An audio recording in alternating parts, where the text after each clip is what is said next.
Aqui tá bom? Muito bem, então, bom dia a todos. É sempre uma alegria nós podermos nos reunir para refletir sobre o Evangelho, ensinamentos tão importantes para as nossas vidas.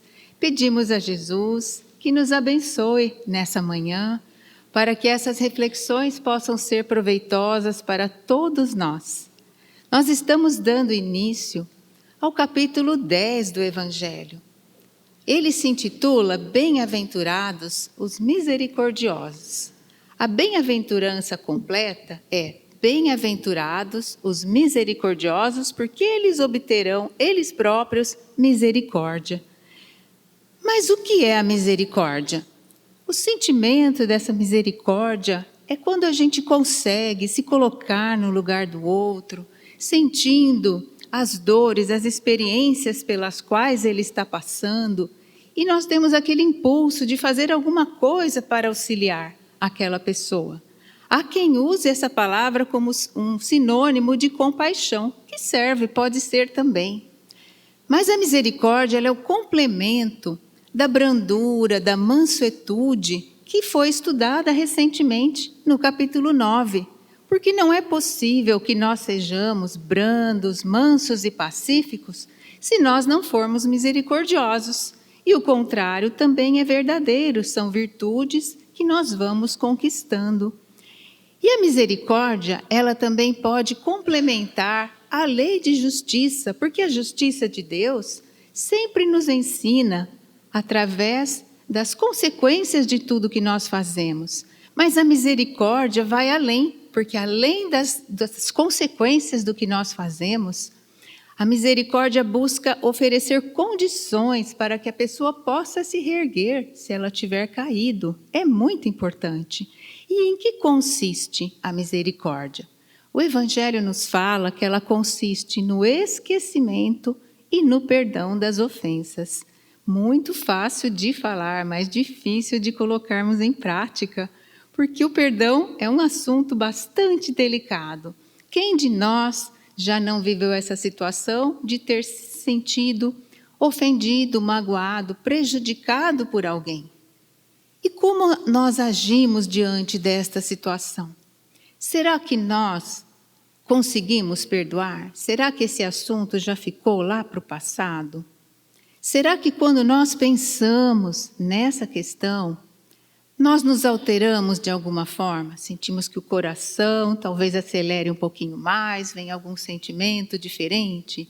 E se de repente nós encontrarmos com essa pessoa, será que vamos conseguir conversar com naturalidade, olhando nos olhos? Ou será que vai haver um certo mal-estar, um certo constrangimento? Esse tipo de situação pode ser resolvida através da misericórdia. E Jesus nos ensina isso, conforme uma anotação de Mateus no capítulo 5 do seu Evangelho. Jesus recomendou assim: se alguém fez alguma coisa contra você, procure essa pessoa em particular, chame para conversar. E aí você coloca o seu ponto de vista, conversa com ela, para que a situação possa ficar esclarecida. E Jesus fala, se ela aceitar, se vocês conseguirem se entender, você terá ganho um amigo. Isso é muito importante para nós. Mas tem dois desafios. O primeiro desafio é vencermos o nosso orgulho, porque se o outro nós consideramos que nos feriu, talvez venha aquele pensamento, ele que fez isso para mim, por que eu tenho que ir lá conversar? Ele que venha conversar comigo. Mas nós podemos sempre dar o primeiro passo, buscando esse acerto com a pessoa. E o segundo desafio é achar o momento certo, porque na hora que o conflito está acontecendo, muitas vezes não conseguiremos acertar. É preciso encontrar aquele momento em que os ânimos já estejam mais calmos, menos acirrados, para podermos conversar com a cabeça mais tranquila e buscar resolver o problema. E Pedro, o discípulo de Jesus, diante dessa situação, perguntou para Jesus: Mestre, quantas vezes devo perdoar um irmão meu que pecou contra mim? Será até 7 vezes? Ele fala em 7, que para nós é um número pequeno, mas no tempo de Jesus, o 7 era um número que significava a perfeição, a totalidade divina. Para eles era muita coisa. E Jesus surpreende Pedro dizendo que ele deveria perdoar não apenas 7, mas 7 vezes, 70 vezes cada ofensa. Coitadinho do Pedro, que talvez nem soubesse fazer a conta, percebeu que era muito. Mas nós não precisamos também nos preocupar de fazer a conta nem ficar anotando, porque Jesus quis nos dizer que o perdão deve ser incondicional e deve ser para toda e qualquer ofensa, não importa quantas vezes essa ofensa ocorrer. É muito importante o perdão. Nós, às vezes, talvez você já tenha presenciado alguma situação desse tipo, ou vivido. A pessoa perde a cabeça. Nossa, a gente perde a compostura, fala um monte de coisa que não precisava, faz aquela cena terrível e depois a gente vai precisar falar com a pessoa de novo, porque nós precisamos uns dos outros, todos nós precisamos. O orgulho dificulta nós chegarmos até a pessoa. E no fundo talvez tenha também aquele medo de chegarmos lá e a pessoa falar para nós, agora vem. Faz toda aquela cena, agora vem com essa carinha aí como se não tivesse acontecido nada. Nós não gostamos de ouvir isso. Então, ficamos muitas vezes afastados do outro, impedindo que ocorra essa situação de perdão. Mas o perdão verdadeiro, ele deve ser generoso. Ele deve poupar o orgulho do outro. Se nós já estamos buscando a misericórdia, nós temos condições de fazer isso. Às vezes é aquela pessoa próxima, e nós sabemos que ela é mais nervosa, perde a cabeça com facilidade, então nós podemos facilitar a situação para nos reconciliar. Talvez uma brincadeira, tornar o ambiente mais leve, mais suave, de forma que a pessoa possa se chegar até nós e as coisas ficarem bem novamente, para não ficar aquele clima ruim. Porque se o perdão for assim, eu perdoo você, não adianta, não perdoou, ele tem que ser sincero, generoso, para que possa ocorrer de parte a parte e nós possamos continuar uma convivência fraterna. Jesus, numa outra passagem, novamente nos recomenda isso, que nós devemos nos reconciliar com os nossos adversários enquanto estamos com eles no caminho. Porque senão o adversário nos entrega para o juiz vai nos entregar para o ministro, oficial de justiça, e nós vamos presos. E vamos ficar presos até pagarmos o último centavo. O adversário, nessa simbologia que Jesus nos propõe, pode ser qualquer pessoa, em qualquer situação que tenhamos tido alguma desavença. E o juiz é a nossa consciência, porque nela estão inscritas as leis de Deus.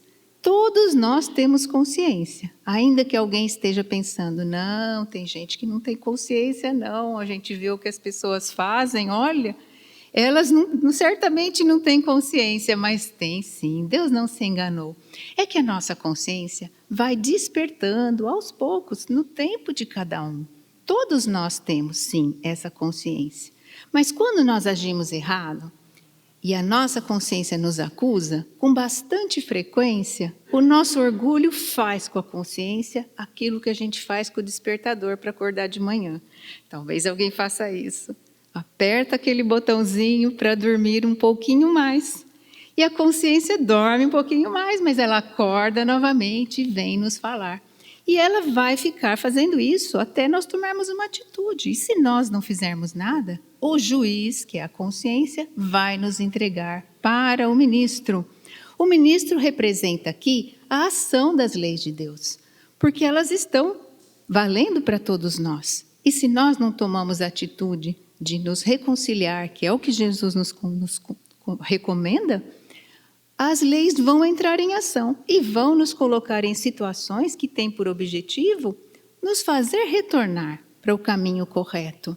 E aí nós vamos presos.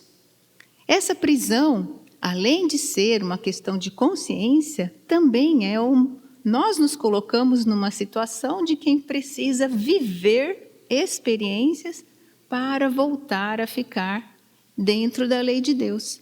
Porque a lei de Deus é a única necessária para a nossa felicidade. Toda vez que a gente se afasta dela, nós ficamos infelizes. Então é muito importante que nós voltemos. Se nós ficarmos ali presos naquela situação, nós vamos ter que aprender até nos reconciliarmos diante de nós mesmos, porque é perante as leis de Deus que nós vamos prestar contas. Então, quando a gente vive as experiências e aprende aquilo que precisava, aí nós pagamos o último centavo, aí nós passamos a ficar livres perante a lei de Deus. Mas enquanto isso não acontece, nós vamos ficar ali vivendo essa situação. Mas essa prisão, ela não é um castigo, porque a lei de Deus não é para nos castigar. A lei de Deus é para nos educar. A lei de Deus funciona assim: se você quebrou, conserte. Você tirou do lugar, ponha de volta. Você atrapalhou, desestruturou alguma coisa, faça o trabalho para reconstruir aquilo que não ficou bem feito. É só assim que nós vamos conseguir ter tranquilidade. O Evangelho nos ensina também que o perdão não tem só um efeito moral, ele também tem um efeito físico, se podemos dizer assim. Porque aquelas pessoas que têm alguma desavença conosco, que se desentenderam e que nós alimentamos às vezes um sentimento ruim, se elas partirem aqui da terra com esse sentimento ruim em relação a nós, nós já aprendemos que somos imortais. A pessoa vai continuar sendo exatamente quem era, mas agora com um agravante. Tem todo o tempo do mundo para criar embaraços para nós. E ela pode fazer isso? Pode. Ela pode ir lá na minha casa, pode estar por ali, porque é um espírito, nós não estamos vendo. Pode influenciar, soprar ideias para criar problemas. E as pessoas invigilantes podem aceitar aquelas ideias e quando nós menos percebemos, olha só, já estamos numa discussão, já estamos criando ali algum problema e isso certamente nos atrapalha. Mas eu perdoei. Mas às vezes o outro não me perdoou. E isso pode acontecer. Por isso, nos reconciliar é também uma atitude que evita problemas lá no futuro. É por isso que Jesus disse que o sacrifício mais agradável a Deus é o do nosso ressentimento. Nos tempos de Jesus, os judeus iam ao templo e eles iam fazer as suas oferendas, iam fazer as suas orações, eles levavam oferendas materiais.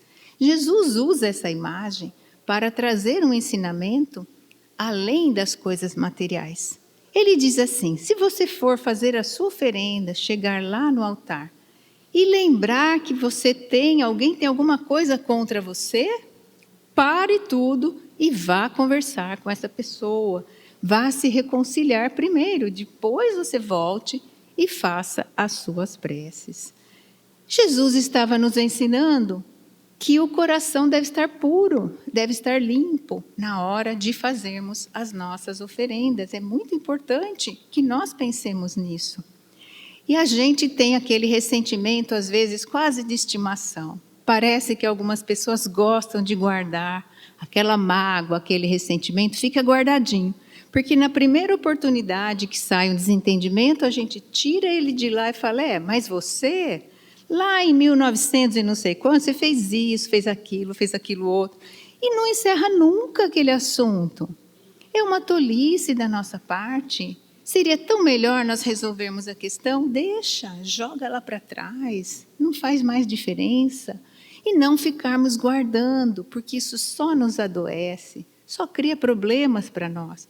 Por isso, ser capaz de abrir mão desse ressentimento, de abrir mão dessa mágoa, deixar de lado, é o sacrifício que realmente é mais agradável a Deus.